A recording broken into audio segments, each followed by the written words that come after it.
नमस्कार, मैं हूं कोमल शर्मा और आप देख रहे हैं न्यूज 21। नई दिल्ली के भारत मंडपम में 16 से 21 फरवरी के बीच आयोजित एआई समिट 2026 ने भारत को वैश्विक एआई मानचित्र पर मजबूती से स्थापित कर दिया। इस सम्मेलन में 100 से अधिक देशों, 20 से ज्यादा राष्ट्र अध्यक्षों और प्रधानमंत्रियों, 60 से अधिक मंत्रियों, 3 लाख से ज्यादा प्रतिभागियों और 600 से अधिक स्टार्टअप व कंपनियों ने हिस्सा लिया। पहली बार किसी विकासशील देश ने इतने बड़े स्तर पर एआई शिखर सम्मेलन की मेजबानी की। भारत हर वर्ष 8 से 10 लाख आईटी और कंप्यूटर साइंस इंजीनियर तैनात कर रहा है।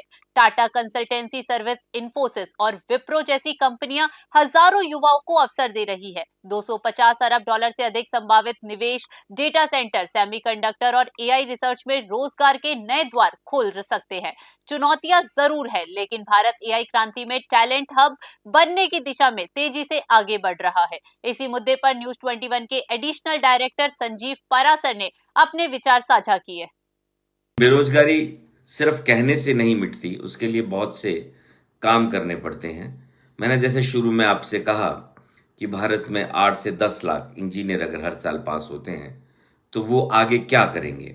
क्या वो पढ़े लिखे बेरोजगार रह जाएंगे, या उनके लिए सरकार कुछ ऐसा काम कर रही है जो आने वाले समय में, भविष्य में भारत को भी आगे बढ़ाएंगे और उन लोगों को रोजगार भी मिलेगा।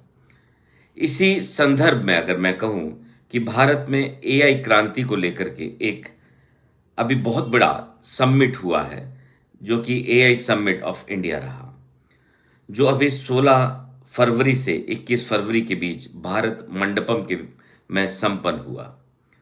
दोस्तों, ये एक इस तरह का जो है वो समिट था जिसमें विदेशी दिग्गज कंपनियों ने पार्टिसिपेट किया, जहां दुनिया के 100 से ज्यादा अधिक देशों ने इसमें पार्टिसिपेट किया। 20 से ज्यादा जो दुनिया के जो देश के राष्ट्रीय अध्यक्ष थे, उन्होंने इसमें पार्टिसिपेट किया। 60 मंत्रियों ने और 3 लाख से ज्यादा प्रतिभागियों ने। यहां पर 600 से ज्यादा स्टार्टअप कंपनियां अपने अपने स्टार्टअप बना करके लाई। भारत में ये इस तरह का आयोजन पहली बार हुआ है। हाँ, इससे पहले ये वर्ल्ड लेवल पर समिट कई जगह पर हो चुकी है। इस समिट को जब विकासशील देश कोई डायरेक्शन बनाते हैं, कोई समिट करते हैं, तो वो ग्लोबल साउथ के नाम से जानी जाती है। दोस्तों, यहाँ ये जानना बड़ा जरूरी है कि ग्लोबल साउथ और ग्लोबल नॉर्थ में क्या फर्क है।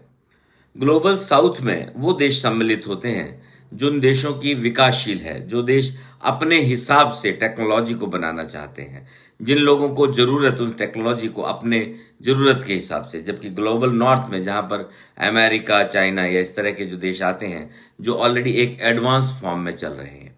तो ये एक एआई का ग्लोबल साउथ का जो अभी हिंदुस्तान में 16 से 21 फरवरी को बीच में हुआ, वो एक बहुत बड़ा सम्मेलन था। इससे पहले भी कई, सियोल में जो है वो दक्षिण कोरिया और पेरिस में भी हुए, लेकिन इस बार का ये जो आयोजन था एक बहुत ही सफल आयोजन था।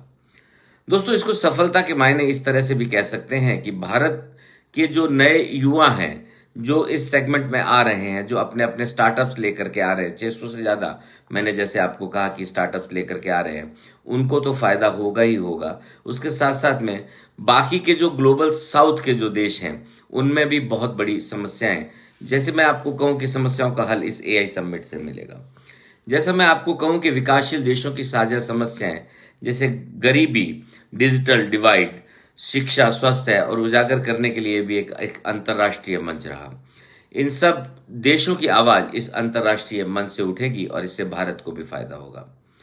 दोस्तों, इन टेक कंपनियों, जैसे मैंने आपको शुरू में कहा कि इन टेक कंपनियों के भारत में आने से घोषित 250 अरब डॉलर के निवेश की उम्मीद है। डाटा सेंटर बनेंगे, सेमीकंडक्टर बनेंगे और एआई रिसर्च सेंटर्स भी बनेंगे और बड़े पैमाने पर नौकरियां यहां से पैदा होंगी। स्किल डेवलपमेंट में होगा, एआई ट्रेनिंग में लोगों का रुझाव भी बढ़ेगा। टेक इंफ्रास्ट्रक्चर में भारत एक नए बुलंदियों को छुएगा। ये सब मैं बात कर रहा हूं इस एआई सम्मेलन के बाद में। शुरू में एआई सम्मेलन, मैं ये कहूं कि शुरू में एआई सम्मेलन जब शुरू हुआ तो पहला दिन जो है वो काफी गड़बड़ियों का रहा, जो व्यवस्थाएं ठीक नहीं थी और बहुत सी चीजें थी। थोड़ा बहुत जैसे जो एक बात निकल करके आई कि साहब जो है वो एक ऐसी यूनिवर्सिटी ने एक ऐसा मॉडल जो कि चाइना में बना था, गलगोटिया यूनिवर्सिटी का मॉडल जो चाइना में बना था, उसका भारत में जो है वो इस तरह से, और गलगोटिया यूनिवर्सिटी ने कहा कि हम लोगों ने ये बनाया, डेवलप किया। बाद में उस गलगोटिया यूनिवर्सिटी को वहाँ से मंडपम से निकाल दिया गया और उनको जो है वो मजबूर होना पड़ा अपने माफ़ी मांगने के लिए।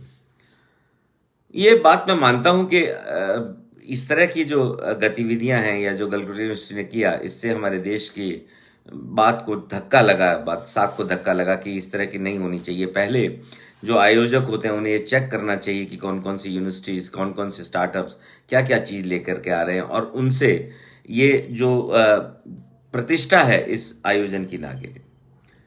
एक और चीज जो बहुत बड़ी हुई इस ग्लोबल समिट में, कि 3 लाख से ज्यादा लोगों ने एक दिन में ये शपथ ली और एक रिकॉर्ड बनाया कि इस एआई को वो लोग जो है वो फ्यूचर के लिए, प्लस के लिए यूज करेंगे, माइनस के लिए नहीं करेंगे। तो कभी भी कोई भी समिट अगर अपना लास्ट में संदेश ये दे करके जाती है कि वो ह्यूमन डेवलपमेंट के लिए, लोगों को विकास के लिए, उनकी सहायता के लिए इस तरह की टेक्नोलॉजी, बिकॉज कभी भी कोई टेक्नोलॉजी बनती है उसके दोनों पहलू होते हैं। तो ये एक ऐसा पहलू था जिसमें इस समिट का जो है सार नजर आता है कि भारत में ये इस तरह की समिट जो है वो भारत में लोगों को सहायता के लिए जो आगे आएगी, और 3 लाख लोगों ने इस तरह की शपथ एक दिन में ली। कल एक अजीब सी घटना हुई, मतलब यूं कह लीजिए कि शुक्रवार को यूथ कांग्रेस के लोगों ने अपने आप को वहां का जो है वो डेलीगेट बता करके, अपने आप का रजिस्ट्रेशन करा करके वहां पर जो है वो मंडपम में घुसे, और उनके हाथ में टी शर्ट्स थी जो कि उन्होंने वे लहराई, और उन टी शर्ट्स पे लिखा था कि भारत और अमेरिका के बीच में जो ट्रेड डील हुई है उसमें भारत की साख को नरेंद्र मोदी जी ने गिरवी रख दिया है। दोस्तों, ये एक यूथ कांग्रेस के 30 से ज्यादा कार्यकर्ता थे जिन्होंने इस तरह की जो घटना को अंजाम दिया उस भारत मंडपम में, जहां पर इतने देशों के प्रतिनिधि आए थे और इतने जो है वो सेंसिटिव एरिया था, उसके बावजूद भी इन्होंने इस बात को जो है वो किया। एक शर्म योग्य बात है।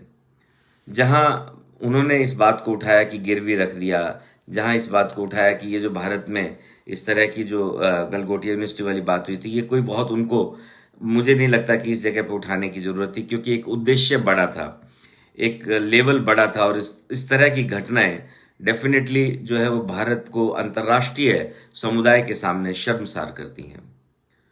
मुझे नहीं समझ आता कि ये पॉलिटिकल जो चीजें होती हैं, क्या उनका विरोध, क्योंकि कल मैं बहुत लोगों को सुनता रहा, न्यूज सुनता रहा, भारत के डिफरेंट डिफरेंट पॉलिटिकल लीडर्स की बहुत सी राय थी, और सबकी एक मत में राय थी कि आपके देश में, आपके देश के लिए जो कुछ हो रहा है, आप अपना विरोध प्रकट कर सकते हैं, लेकिन देश का विरोध प्रकट करना, देश के लिए जो है वो आप इस तरह से जो छवि बनाना, वो कोई बहुत अच्छी बात नहीं है।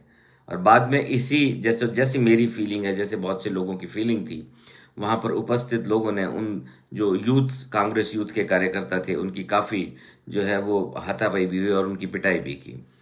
क्या शो हुआ, इससे भारत की प्रतिष्ठा बढ़ी? क्या हम लोग इस तरह के जो आयोजन होते हैं, पहले भी ऐसे आयोजन में कई बार ऐसा देखा गया है कि इस तरह के जो लोग घुस जाते हैं, तो क्या हम इस तरह के आयोजन पे भारत की इंटरनल बात को, या हम इस तरह की बात को जिससे हमारे भारत का नाक नीचा होता है, हम लोग यहाँ रखें या ना रखें? मैं ये समझता हूं कि इस तरह के बातों से ज्यादा इंपॉर्टेंट ये है कि अगर जो है वो जीपीयू इस तरह की कंपनियां लगाएंगी, इतना जो एनवायरनमेंट में परिवर्तन आएगा, ग्लोबल कार्बन जो है वो रेटिंग जो है चेंज होगी, उस तरह की बातों को हम लोग ज्यादा डिस्कस करें और सरकार से बात करें कि जब एक इस तरह का जो फॉर्मूला लगता है, डाटा सेंटर लगता है, उसमें बहुत एनर्जी की जरूरत होती है, बिजली की जरूरत होती है। वो एनर्जी, वो सोर्स, वो कहाँ से आएगा? क्या हम लोग ग्रीन एनर्जी इसके लिए प्रोवाइड करेंगे? क्योंकि इतने डाटा सेंटर्स के अंदर जो है वो एटमॉस्फेयर के लिए उसको ठंडा करना पड़ता है। क्या हम पानी का कंजर्वेशन वहां करेंगे? क्या हम लोग लोगों को रोजगार देने के लिए क्या इन सब चीजों को कॉम्प्रोमाइज, क्योंकि इतना अरबों डॉलर का जब लोग निवेश करेंगे हिंदुस्तान में, तो एनवायरनमेंट भी चेंज होगा, उससे जो है वो सारी की सारी चीजें चेंज होगी। तो हमें इस बात को देखना ज्यादा जरूरी था कि बाहर की कंट्रीज जब अपने देश में डाटा सेंटर लगाती हैं, तो उनके एनवायरमेंटल लॉस जो है वो उसका विरोध करते हैं। वो कहते हैं कि इससे सारा एटमॉस्फेयर बदल रहा है। तो क्या भारत में जब ये कंपनियां आएंगी तो एटमॉस्फेयर जो है वो भारत में नहीं बदलेगा? तो भारत में अगर बदलेगा तो भारत सरकार उस डायरेक्शन में क्या काम कर रही है, ये चीज़ें ज़्यादा इंपॉर्टेंट होनी चाहिए रादर देन ये इस तरह की घटनाएं जो घटी गई हैं, चाहे गलगोटिया यूनिवर्सिटी की बात हो, चाहे बाहर यूथ कांग्रेस की बात हो। कोई भारत की छवि बाहर के देशों में खराब करने में इन लोगों ने कोई कसर नहीं छोड़ी है। तो मैं बात करना चाह रहा था मेरे दर्शकों से, अपने दिल की बात की ये क्यों है, क्या इससे फ़ायदा मिलेगा और क्या क्या चीज़ें इस समिट में जो है निकल करके आई हैं। सो आप सब लोगों को आपको ये मानना पड़ेगा कि भारत एआई, क्योंकि एआई के आज की डेट में प्लस और माइनस दोनों तरीके से जो है वो आपको हेल्प करने वाली है। तो हम ये प्लेज लें कि हम एआई को जो है वो मानवता के लिए यूज़ करेंगे। Thank you very much.